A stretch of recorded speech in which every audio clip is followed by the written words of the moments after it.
Boleh bersama-sama di dalam puncak bulan ibadah.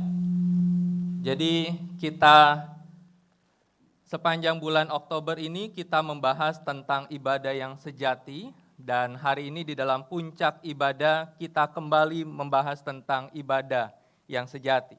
Saya mengajak kita membuka di dalam Yakobus pasal yang pertama ayat yang ke-27. Yakobus pasal yang pertama ayat yang ke-27. Yakobus 1 ayat yang ke-27. Kalau sudah menemukan katakan amin. Amin. Belum, berarti belum ketemu. Oke, kalau sudah menemukan katakan amin. Amin. Lumayan frekuensinya. Oke, kalau sudah menemukan 1, 2, 3.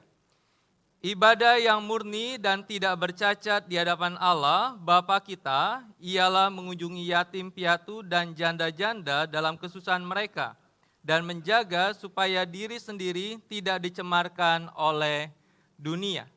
Bapak yang kasih dalam Tuhan, ketika kita melihat akan Yakobus pasal yang pertama ayat yang ke-27, maka kita akan menemukan akan dua pertanyaan dasar atau dua pertanyaan pembimbing untuk setiap kita. Yaitu pertanyaan pertama adalah apakah ibadah yang selama ini saya lakukan itu murni dan tidak bercacat di hadapan Tuhan. Kita ini umumnya bukan orang Kristen baru, seperti itu ya. Bukan orang Kristen yang mungkin di bawah 1 tahun jadi orang Kristen. Tetapi kita adalah orang Kristen yang sudah bertahun-tahun. Bahkan bisa jadi kita orang Kristen yang sudah dari bayi. Kalau anak sekolah minggu berkata, saya ini udah jadi Kristen sejak di kandungan mama, itu saya udah jadi Kristen. Kenapa? Karena saya diajak ke gereja. Ketika mama mengandung saya sudah diajak ke gereja. Ketika sudah dilahirkan, saya dibawa ke sekolah minggu atau ke baby room lah minimal. Saya udah Kristen. Dan ketika kita bicara tentang kita sudah Kristen, maka identik dengan ibadah. Apakah ibadah yang selama ini kita lakukan itu murni dan tidak bercacat di hadapan Tuhan?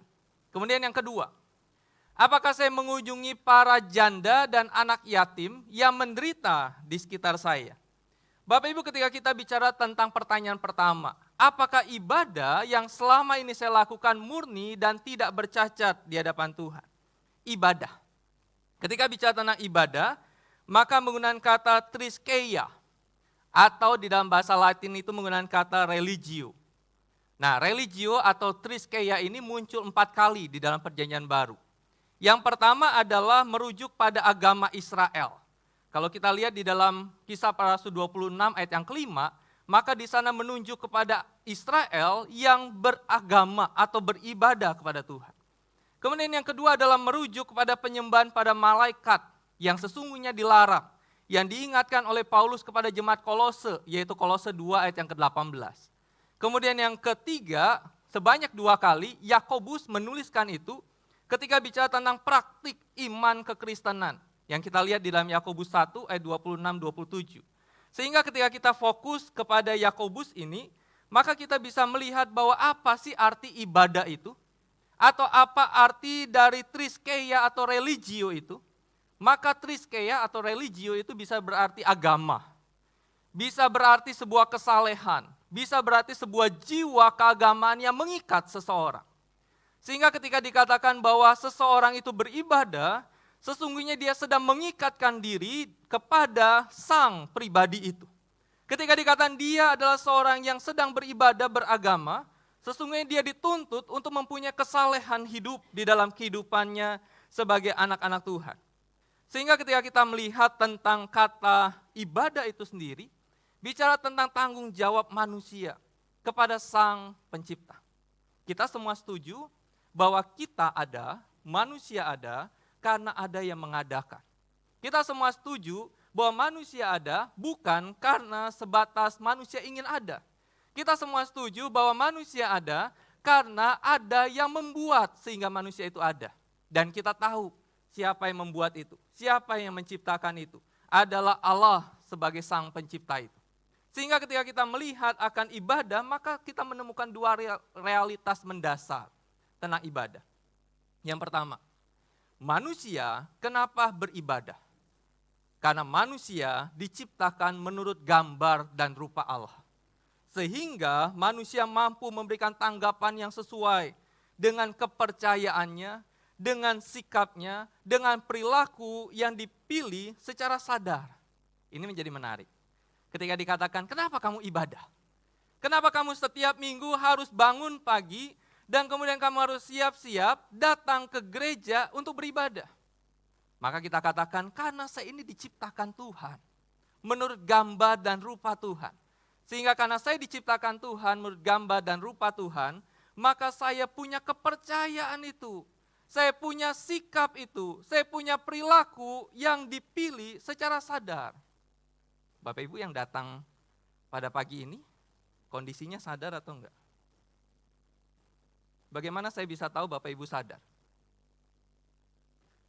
Oh Lose, saya sadar, tadi waktu nyanyi, diajak nyanyi saya nyanyi. Apakah orang yang nyanyi itu otomatis sadar? Konon katanya, beberapa kantong Kristen, kalau mereka mabok, mereka nyanyi. Nyanyinya nyanyi apa? Apakah nyanyi lagu dangdut? Tidak. Yang mereka nyanyikan adalah lagu rohani. Tuhan Yesus baik. Sambil mabok mereka jalan, mereka nyanyi. Apakah berarti ketika kita sadar, berarti dengan ditunjukkan dengan kita nyanyi? Belum tentu. Oh, bukti kita sadar apa? Oh, saya berpakaian rapi. Ada beberapa kantong-kantong Kristen yang kalau ke gereja itu begitu rapi. Pakai kebaya, rambut disanggul, dan kemudian pokoknya pakai hal-hal yang sangat baik. Tetapi apakah itu menunjukkan dia sadar? Belum tentu. Bapak Ibu, ketika kita melihat akan hal ini, maka kita bisa berkata realitas pertama adalah kita harus memiliki sebuah pemahaman kenapa kita beribadah. Karena kita ini ciptaan Tuhan yang berbeda dengan ciptaan yang lain. Kita ini adalah gambar dan rupa Allah yang sekalipun jatuh dalam dosa rusak tetapi tidak hilang. Yang sekalipun hancur tetapi tidak hilang. Gambar dan rupa Allah itu tetap ada di dalam diri kita. Kemudian yang kedua, realitas mendasar adalah Tuhan sebagai pencipta yang telah menyingkapkan dirinya kepada umat manusia dan terus menyapa mereka. Kenapa kita harus beribadah, Lose? Kenapa harus rutin beribadah? Suatu hari anak saya tanya, Papi, kenapa kita ini harus ibadah? Kita ini udah capek nih. Anak saya itu punya kesibukan yang jauh lebih sibuk dari saya. Kalau ditanya dia berapa kali les, banyak, hampir tiap hari dia les. Sebentar lagi saya mau lesin lagi tuh satu lagi. Kemudian dia katakan, Papi nyerah. Saya nggak mau lagi, seperti dia. Terus saya dengan diplomatis katakan, Felix, Papi lesin kamu demi masa depanmu. Gitu kan orang tua gitu ya. Dia katakan, Papi, saya udah Senin sampai Sabtu, saya sibuk sekali. Dari pagi sampai sore, sampai siang, saya sekolah, pulang sekolah, saya les. Pulang sekolah, saya ikut Papi ke gereja, ikut kebaktian doa. Sekalipun Papi di ruang ibadah, saya nonton, tapi setidaknya dia ke gereja. Kemudian, hari Minggu, kenapa saya harus ibadah? Kenapa saya harus ke sekolah Minggu? Bapak yang kasih dalam Tuhan, banyak kali kita tanya seperti itu. Kita bukan orang yang nganggur sebenarnya. Kita orang-orang sibuk. Suatu hari saya tanya kepada seorang remaja, kenapa dia tidak datang ibadah di remaja? Kemudian dia katakan, Lose, saya itu sibuk sekolah, Lose. Sibuk sekali saya sekolah. Dan saya tahu sekolahnya itu sekolah yang super sibuk. Kemudian saya katakan, kalau kamu berpatokan ibadah, lakukan ibadah setelah atau tunggu kamu gak sibuk, semakin usiamu bertambah, kamu akan semakin sibuk. Sekarang kamu sekolah di SMA. Kamu gak ibadah karena sibuk, nanti kamu kuliah, apakah lebih nganggur dibandingkan ketika kamu SMA? Tidak. Ketika kamu selesai kuliah, kerja, apakah lebih tidak sibuk dibandingkan dengan kuliah? Tidak. Makanya banyak orang yang udah kerja pengen bernostalgia, bukan? Enakan kuliah ya. Yang udah kuliah pengen bernostalgia, enakan SMA ya. Kenapa? Karena sibuk. Sehingga saya katakan, kalau kamu nunggu untuk tidak ibadah atau nunggu ibadah, tunggu kamu tidak sibuk, maka kamu nggak akan pernah ibadah, saya katakan. Kamu nggak akan pernah ibadah kalau kamu patokan ibadah itu tunggu saya tidak sibuk. Tidak mungkin. Oh iya, betul juga ya kata Lose, dia bilang gitu. Karena itu Bapak yang kasih dalam Tuhan sebagai pencipta telah menyingkapkan dirinya kepada umat manusia dan terus menyapa mereka. Di dalam kitab Kejadian, saya suka ngutip sekali tentang kitab Kejadian. Bagaimana Allah itu terus menyapa manusia, hadir di tengah-tengah manusia. Sebelum manusia jatuh dalam dosa, setelah manusia jatuh dalam dosa dan mereka bersembunyi, tetapi Allah senantiasa hadir, memanggil manusia itu, menyapa manusia itu, dan manusia itu berkata, Tuhan, kami tahu kok Engkau hadir, tetapi kami sembunyi karena kami tahu kami telanjang. Kami kasih dalam Tuhan, Allah sesungguhnya terus menyapa kita. Kalau saya ingat khotbah minggu lalu, Pendeta Timotius Fu berkata, kalau kita ibadah, kita tidak mengalami perjumpaan dengan Tuhan. Adalah sesuatu hal yang sangat disayangkan. Kenapa? Karena Tuhan itu terus menyapa kita. Tuhan terus hadir di dalam ibadah kita. Dan dia terus meresponi akan apa yang kita lakukan. Sehingga ibadah merujuk pada ekspresi pengabdian kepada Tuhan.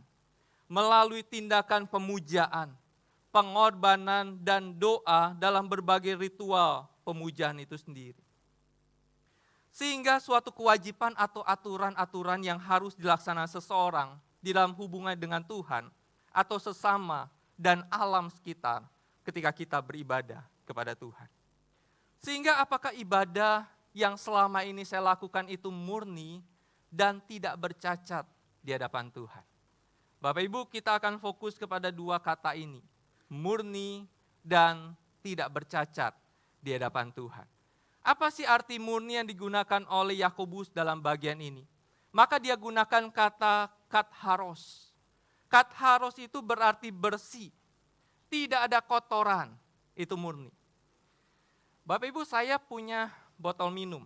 Saya itu kebiasaan bawa botol minum itu ketika kuliah. Makanya teman saya selalu identik Roni itu sama dengan botol minum. Kenapa? Karena kemana-mana kuliah saya bawa botol minum, olahraga saya bawa botol minum. Sampai sekarang saya pikir-pikir iya ya, kayaknya kebiasaan saya bawa botol minum. Ini botol minum saya yang sudah temenin saya sekitar 1 tahun lebih. Siapa yang di sini suka bawa botol minum juga? Satu angkatan sama saya? Oke. Nah, botol minum ini, kalau Bapak Ibu lihat dalamnya, ini isi air mineral. Dispenser di rumah saya, kalau botol minum ini airnya habis, saya isi itu. Air mineral namanya juga air yang layak minum.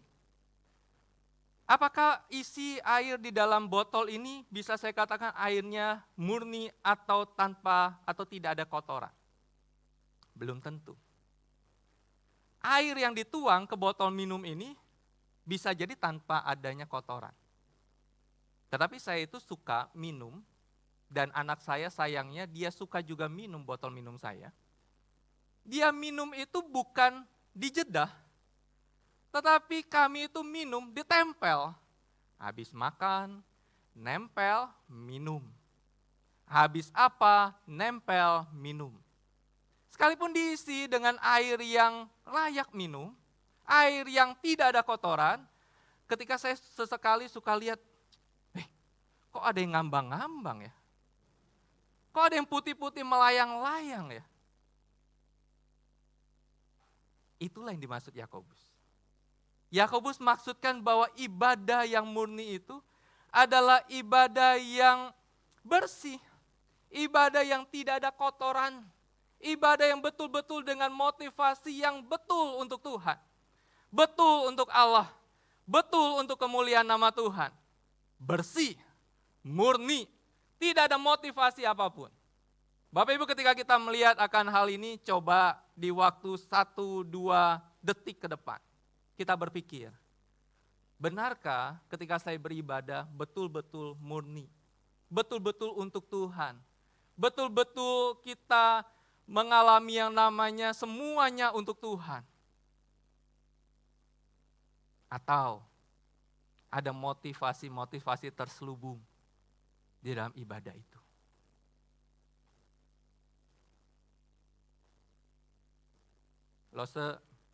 Bolehkah ketika saya ibadah, saya beban berat, saya berdoa sama Tuhan? Boleh. Bolehkah saya ketika saya berantem sama pacar, datang ibadah? Boleh. Dibandingkan datang ke klub kan ya, ke diskotik kan lebih parah. Datang ke gereja boleh. Bolehkah saya kalau pusing dengan istri yang bawel di rumah, saya datang ibadah? Boleh. Boleh nggak sih, saya bawa anak saya yang badung, yang nggak bisa dengar, datang ke boleh. Tapi kasih dalam boleh. Tetapi di dalam semua hal yang boleh itu, jangan sampai kita mengabaikan namanya fokus ibadah itu untuk Tuhan. Fokus ibadah itu untuk kemuliaan nama Tuhan. Fokus ibadah itu supaya kita hidup memuliakan Tuhan di dalam hidup kita.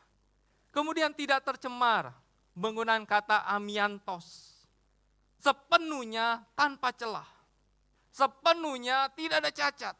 Sepenuhnya tidak ada hal yang tergores. Bapak Ibu pernah nggak sih kalau beli barangnya baju misalkan, pakaian, atau beli handphone, kemudian handphone atau pakaian itu ditunjukkan pada kita. Yang kita lakukan apa? Dicek dulu. Kalau beli pakaian gitu ya, kita cek. Warnanya kita pasti suka kan, karena kita udah pilih. Kemudian sebelum kita bayar, kita cek. Ada benang yang lepas enggak ya? Ada kancingnya lengkap enggak? Kita urutin nih. Benar, salah, kayak gitu musim ujian. Nah, oh iya, sudah lengkap nih. Kemudian kita lihat lagi, luntur enggak nih? Kemudian kita lihat harganya, cocok enggak nih? Bapak yang kasih dalam Tuhan, kita akan cek. Kalau ketika kita periksa, dan kemudian ada jahitan yang salah sedikit, melenceng sedikit, kira-kira kita beli enggak? Enggak. Kita akan tanya sama pegawainya, ada gantinya enggak? Karena kita udah suka tuh dengan model itu. Ada gantinya enggak? Enggak ada. Kalau enggak ada gantinya, kira-kira kita beli enggak? Cari yang lain, mudah-mudahan ada yang suka. Bapak Ibu, untuk sebuah barang yang kita harus keluarkan uang untuk membeli itu, kita akan cek dengan begitu rupa. Apalagi dengan Tuhan yang telah menyelamatkan kita, yang telah berkorban untuk kita, Dia menuntut kita untuk hidup tidak bercelah di hadapannya. Untuk hidup berkenan kepadanya. Untuk hidup memuliakan akan namanya. Nah, pertanyaan di bawah saya tanyakan, mungkinkah kita punya hidup yang murni dan tidak tercemar itu? Di dalam konteks ini, Yakobus sedang berurusan dengan beberapa orang yang berpura-pura.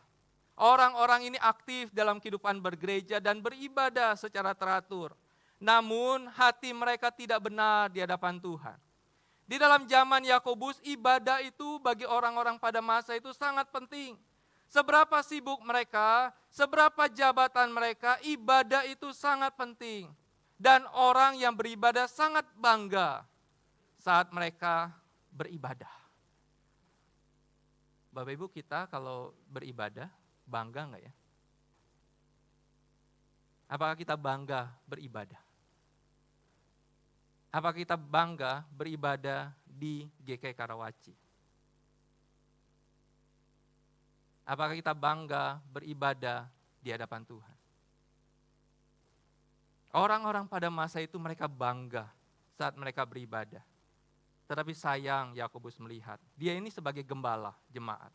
Sayang yang dia lihat ibadah mereka tidak diikuti dengan kepedulian pada sesama. Yakobus mengatakan bahwa mereka harus memiliki kedua hal ini. Jika tidak, maka itu bukan ibadah yang sejati. Bagi Yakobus, ibadah bukan sekedar rangkaian ritual dalam suatu waktu bersama, tetapi wujud dalam cara kita menjalani hidup. Ibadah kita perlu dihidupi dalam kepedulian pada orang lain. Yakobus percaya, ibadah mencakup penyembahan pada Tuhan, betul. Kita sungguh-sungguh harus siapkan diri kita untuk beribadah supaya ibadah itu murni dan tidak bercelah. Kita harus sungguh-sungguh siapkan diri kita ketika kita mulai masuk di ruang ibadah. Dan kita sungguh-sungguh mengikuti ibadah itu dari awal sampai pada akhirnya. Karena kita tahu Tuhan hadir di dalam rumahnya. Tetapi lebih daripada itu, Yakobus katakan, kamu pun harus beribadah dengan kamu mengasihi sesamamu. Kalau tidak, dia katakan ibadah itu tidak berguna. Ibadah itu sebuah kesia-siaan. Sehingga Martin Luther pernah berkata seperti ini. Kita baca sama-sama ya. 1, 2, 3. Dunia tidak memerlukan definisi agama, melainkan membutuhkan demonstrasi. Bapak Ibu, perkataan Martin Luther ini begitu dalam. Dunia tidak memerlukan definisi agama. Kenapa? Karena ketika bicara tentang definisi agama, dunia akan melihat pertengkaran ketika bicara tentang definisi. Jangankan antar agama, antar doktrin aja suka bertengkar seperti itu ya, doktrin yang berbeda. Tetapi Martin Luther katakan, melainkan membutuhkan demonstrasi. Bagaimana kamu betul-betul orang yang beragama atau beribadah. Sehingga ketika kita melihat akan hal ini, maka Yakobus menekankan seperti ini. Yakobus tidak memerintahkan kita melakukan sesuatu, melainkan dia mengundang kita menjadi sesuatu.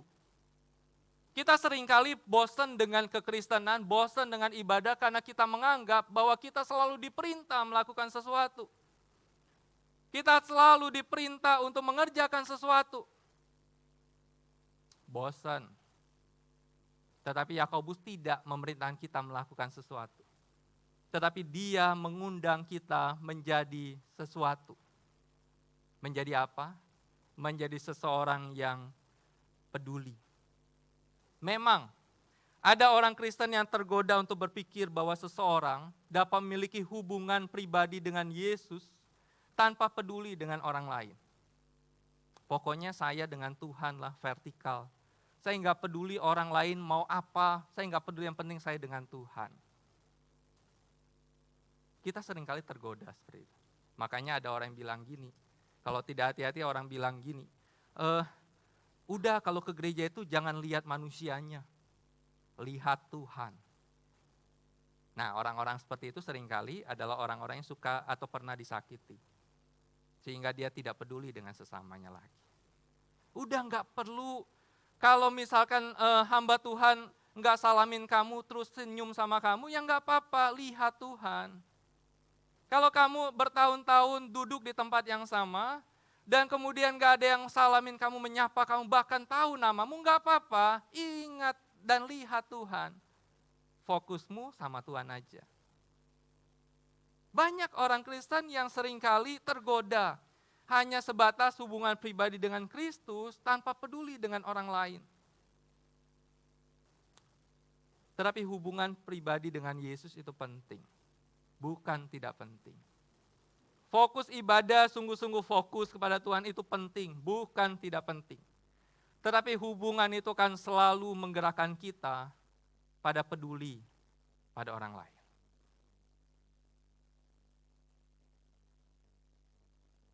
Saya suka ibadah yang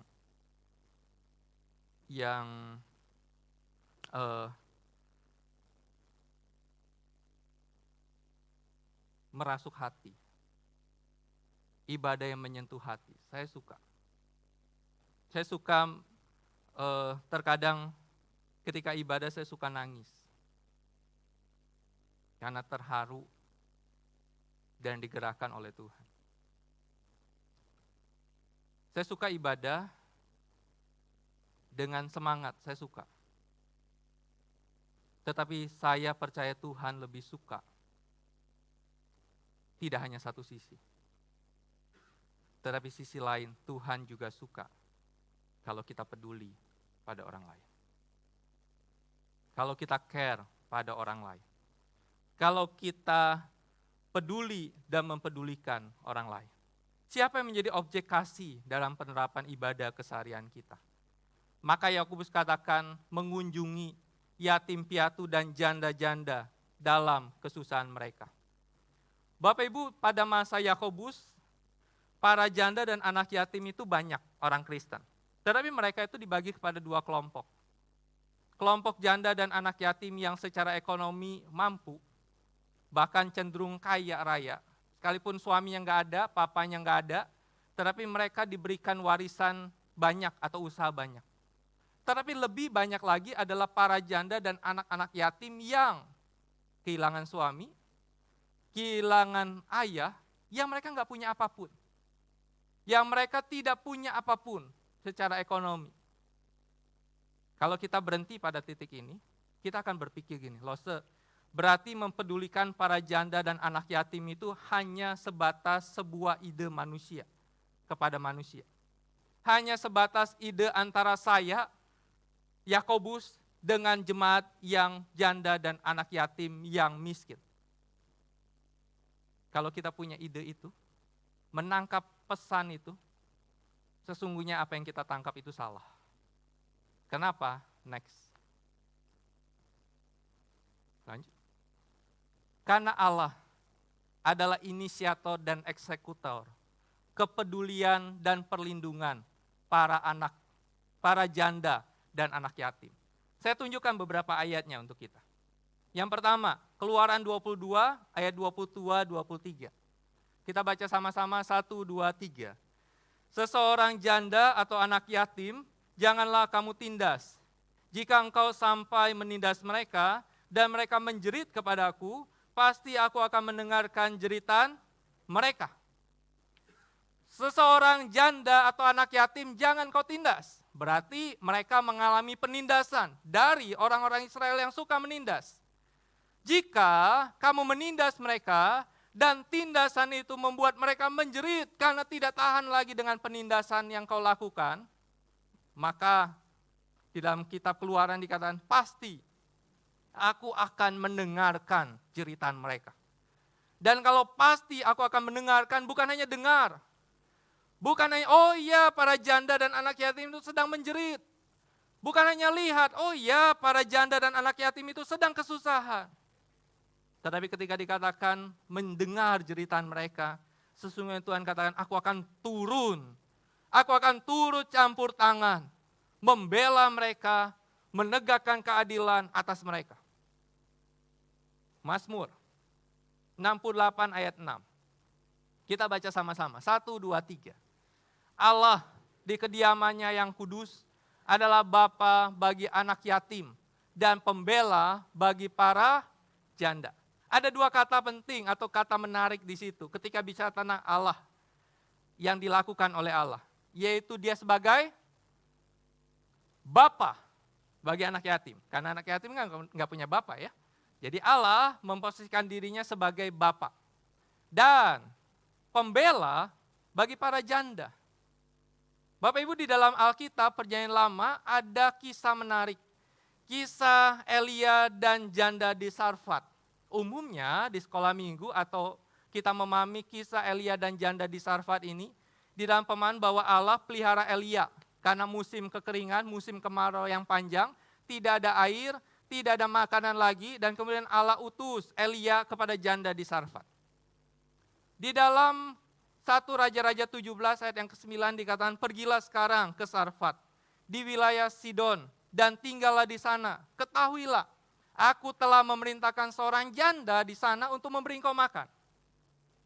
Kalau kita lihat ayat ini, kira-kira gambaran janda yang digambarkan oleh Tuhan kepada Elia itu gambarnya seperti apa?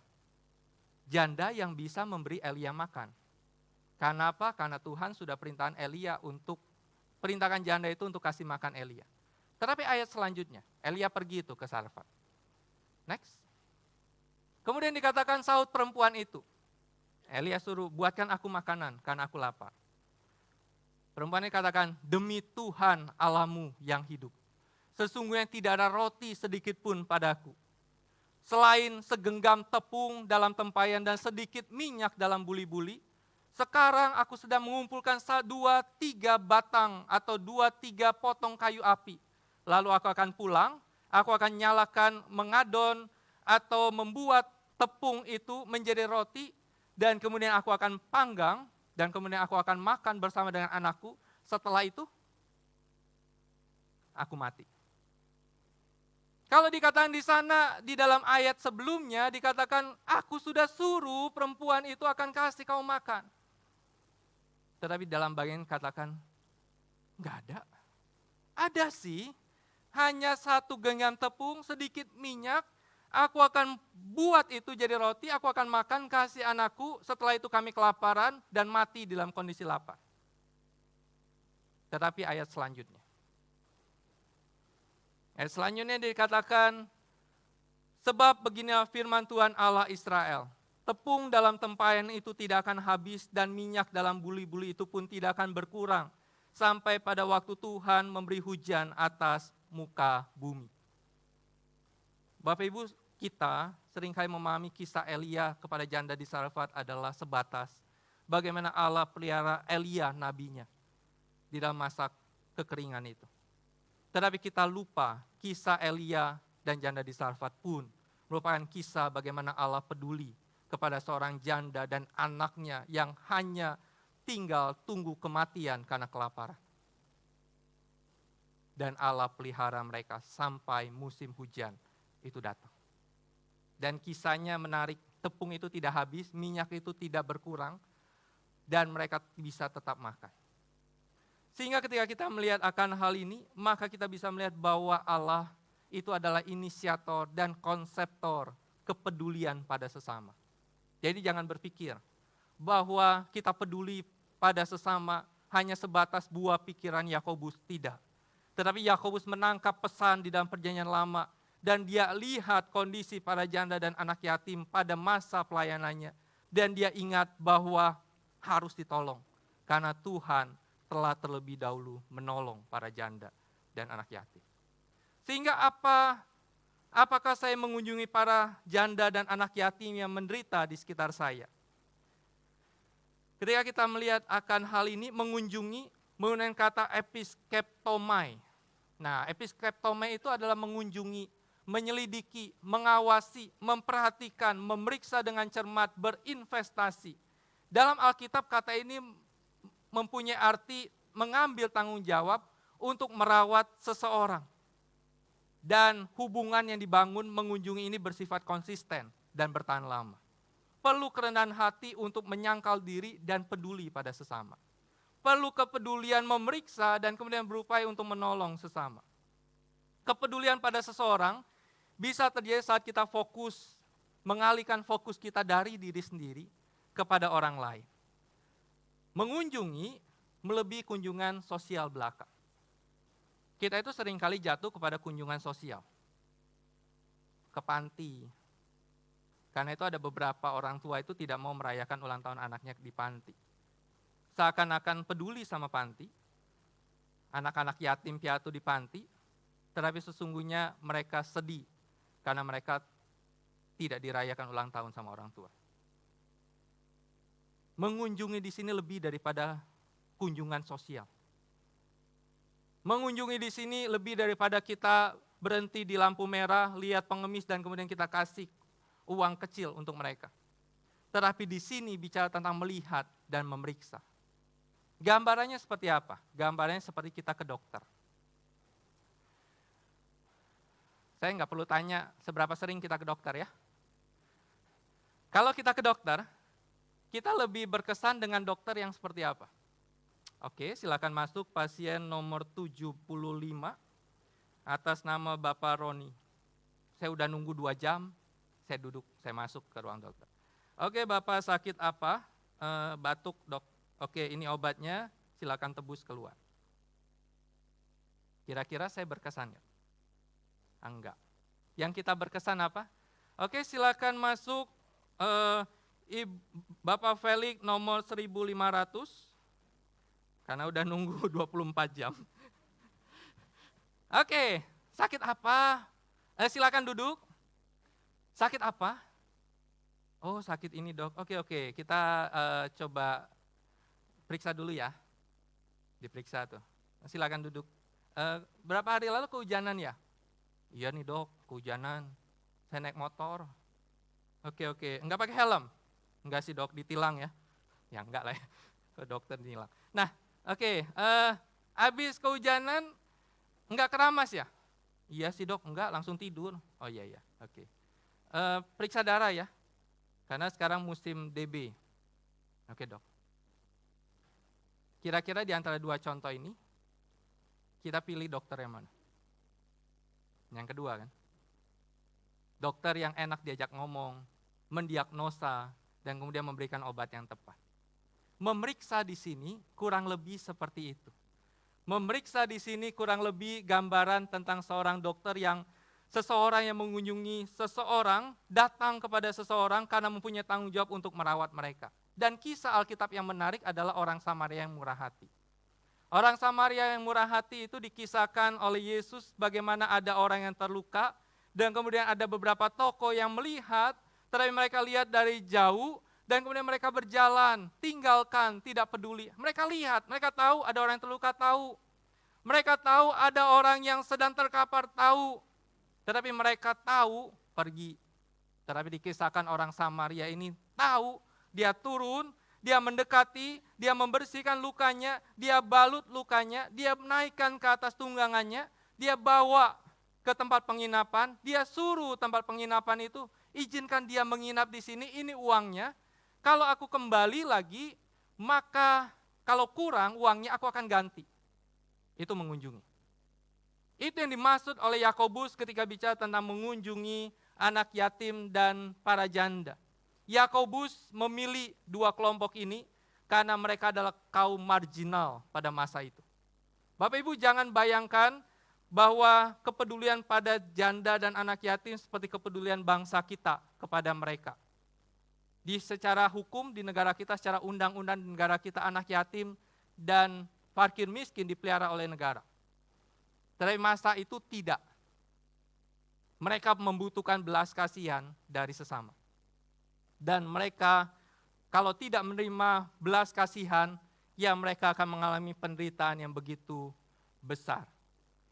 Sehingga seseorang memeriksa para janda dan anak yatim, yaitu mengetahui penderitaan mereka dan berupaya meringankan penderitaan mereka. Di dalam Yakobus 2, 14-16 dikatakan, apa gunanya saudaraku jika seorang mengatakan bahwa ia punya iman, tapi tidak punya perbuatan, dapatkah iman itu menyelamatkan?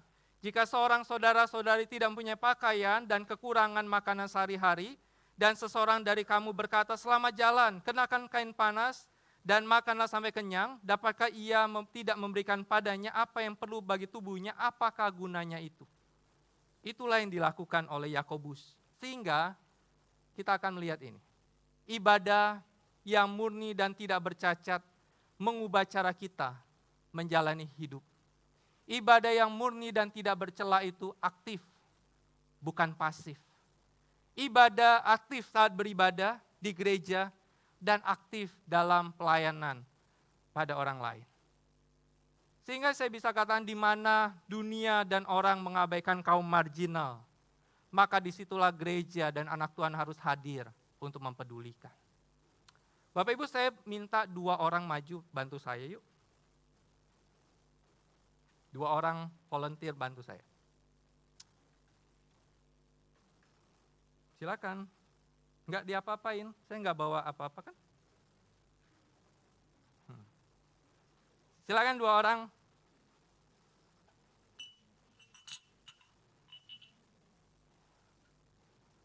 Oke. Terima kasih Marco, Fadi. Oke, silakan dituangkan masing-masing. Sebelah sini Marco, sebelah sini Fadi.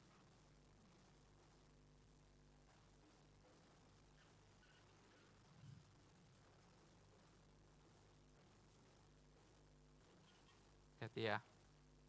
Air raksa. Enggak lah. Oke. Enggak, langsung dicium. Bapak Ibu, apa yang kita lihat di gelas ini? Air, betul. Saya punya 2 teh. tolong dicelupkan. Kita hitung ya, sama-sama 1, 2, 3, silakan.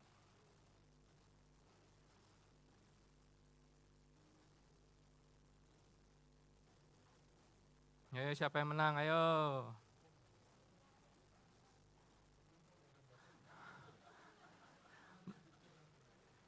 Berubah nggak? Yang mana yang berubah? Yang Fadi, yang Marco, terus Ko. Harus berubah Ko. Kenapa Fadi punya berubah? Kenapa Marco tidak berubah? Karena gelas yang di Fadi, itu gelasnya berisi air panas. Gelas di Marco berisi air es, dingin. Dia tidak mungkin bisa melarutkan teh di dalam bungkus itu. Bapak Ibu, kalau hidup kita tetap panas di dalam relasi kita dengan Tuhan, kita akan menjadi berkat bagi orang lain. Kita akan menjadi penyalur berkat bagi orang lain. Oh, masih penasaran? Oh, masukin juga. Oke. Tetapi kalau hidup kita dingin di dalam ibadah kita dengan Tuhan, enggak akan berdampak kok. Enggak akan berefek kok. Makasih ya. Nah, enggak akan berdampak, enggak akan berefek. Makanya, sungguh-sungguhlah ibadah. Sungguh-sungguhlah berelasi dengan Tuhan. Sungguh-sungguhlah punya ibadah yang murni dan tidak bercacat di hadapan Tuhan. Supaya hidup kita berdampak. Akhirnya saya tutup dengan refleksi teologi seperti ini.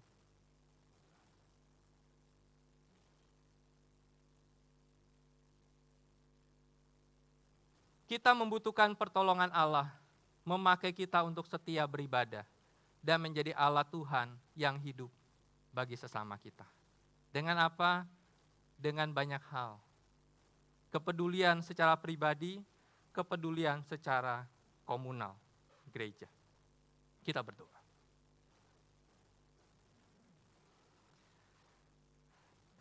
Inilah setiap kami ya Tuhan, kami bersyukur. Kebenaran firman-Mu mengajarkan kami bagaimana kami harus hidup beribadah di hadapan Tuhan. Sungguh-sungguh ibadah yang murni dan tidak bercela. Dan ibadah yang murni dan tidak bercela itu kami juga lakukan dan wujudkan di dalam keseharian kami di hadapan Tuhan. Terima kasih Bapa, kami bersyukur kepadamu, dalam nama Tuhan Yesus kami berdoa. Amin. Saya serahkan.